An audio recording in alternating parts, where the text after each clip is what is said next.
Assalomu alaykum bolalar. Biz resim sınıfı pek uzun bo'ldi. Menimcha bugün chashqan sizishni o'rganib oldim qaranglar. Shu men bu chashqan sizish sizlarga o'rgatib qo'yay deb o'yladim. Chashqan sizish juda pek osonki. Endi yaxshi qaranglar, ha? Chashqanning degan ichki bo'lgan quluqi bo'ldi-ku. Bunaqa Mickey chashqanning boshida quluqi bor-ku. Shuning uchun oldin ichki quluqini sizib olsak bo'lgan. Masalan, chashqanning ichki quluqini tak ichki quluqini to'xtaylik. Anandan keyin bu chashqanning bilasizlarmi, chashqanning yuziga ushliq bo'ldi-ku. Bunda bir uch burchak o'xshaydigan yuzi bo'ldi.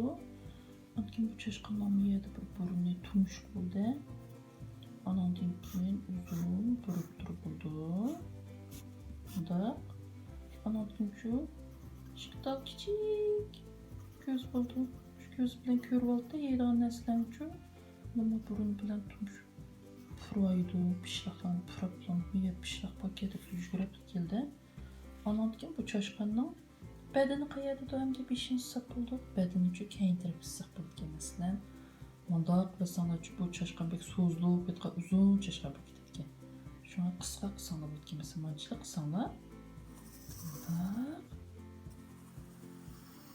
Sıplam şundan bir kuyruğunu sıpırsanlar şundan bu bir tügülüp yetip pişlik ıslavatkan ya pişlik yavatkan bir çaşkan bo'ldi.